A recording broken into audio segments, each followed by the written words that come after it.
नमस्कार दोस्तों। जानकारी के सिलसिले में एक और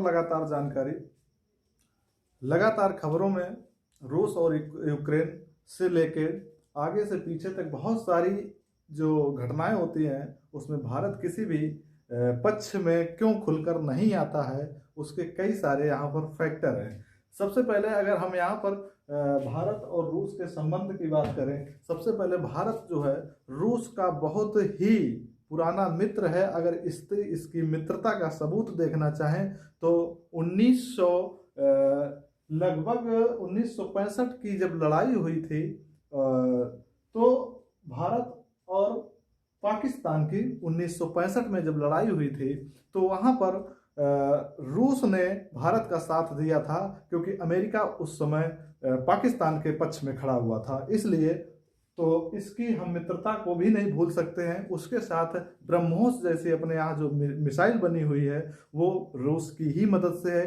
हथियार के मामले में लगभग हमारे और भारत के बीच 60% तक का व्यापार होता है। पुराने जितने भी हमारे फाइटर जेट हैं उनके पुराने पार्ट्स जो हैं वो हमारे रूस से ही आते हैं। इसलिए भारत जो है रूस के साथ खुल के नहीं आ पाता है। इसी के साथ अगर यूक्रेन की बात करें तो यूक्रेन वैसे तो हमेशा भारत के निगेटिव में रहा है, यानी कि अगर इसके भी निगेटिविटी का सबूत देखना चाहें तो जिस समय भारत ने 1971 में परमाणु बम यानी कि परमाणु बम का कार्य चल रहा था या उसका आविष्कार किया था, यानी कि उसका प्लान किया था, और उस चीज को कंप्लीटली जब वो सक्सेस हो गया तो इसके विरोध में यूक्रेन जो था वो खड़ा हो गया था।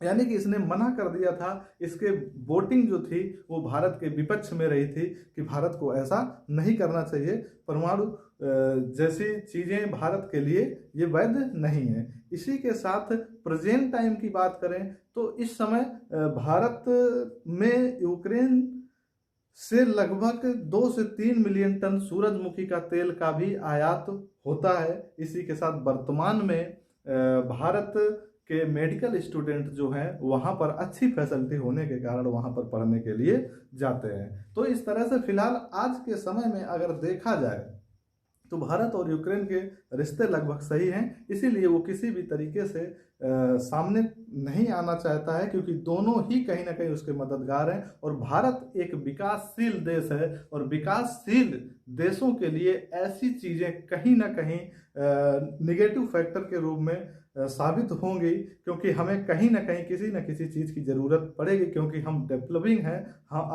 हम डेवलप्ड नहीं हैं। हमें चीज़ों की मदद लेनी ही पड़ती है। और इससे हमें एक लेसन भी मिलता है कि जब हम अपनी ऊंचाइयों के कगार पर बढ़ रहे हों तो छोटी छोटी बातों का गिला नहीं किया करते और इसी के साथ अपने हिम्मत और हौसले के साथ आगे बढ़ते रहते हैं। प्रेजेंट टाइम में अगर भारत और यूएसए की बात करें तो प्रेजेंट टाइम में भारत और यूएसए एक स्ट्रेटेजिक पार्टनरशिप है, यानी कि रणनीतियों में भागीदारी है प्रेजेंट टाइम में। पहले तो अगर 1965 की लड़ाई में पाकिस्तान का साथ जरूर दिया था, लेकिन पिछले 10 से 15 सालों में भारत और अमेरिका के रिश्ते बहुत ही अच्छे हैं, यानी कि हर तरीके से पार्टनरशिप निभाई जाती है और किसी भी तरीके की इस समय कम्युनिकेशन का भी इससे काफ़ी मात्रा में व्यापार होता है। उसी के साथ भारत और यूक्रेन के रिश्ते तो अच्छे ही हैं। और भारत रूस और चाइना के बीच देखा जाए तो रूस और चाइना की भी अच्छी मित्रता है। अगर इसके सबूत देखना चाहें तो 1962 में जब भारत और चीन का युद्ध हुआ था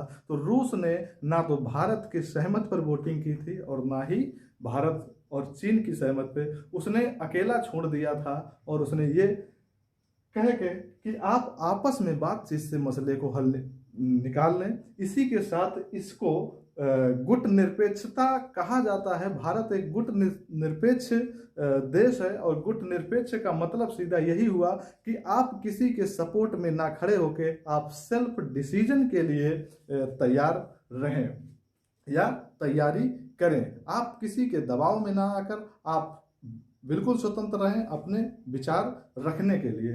ये हमारी गुट निरपेक्ष की कहानी है। इस तरह दोस्तों नई जो इस समय प्रेजेंट टाइम में संबंधों की बात करें, इसीलिए भारत कहीं ना कहीं खुल के नहीं आता है। मानवीय सहायता तो कर देता लेकिन वैसे खुल के नहीं आता, क्योंकि ये बहुत ही अभी डेवलपिंग है, इसको बहुत ही आगे बढ़ने की जरूरत है। नमस्कार।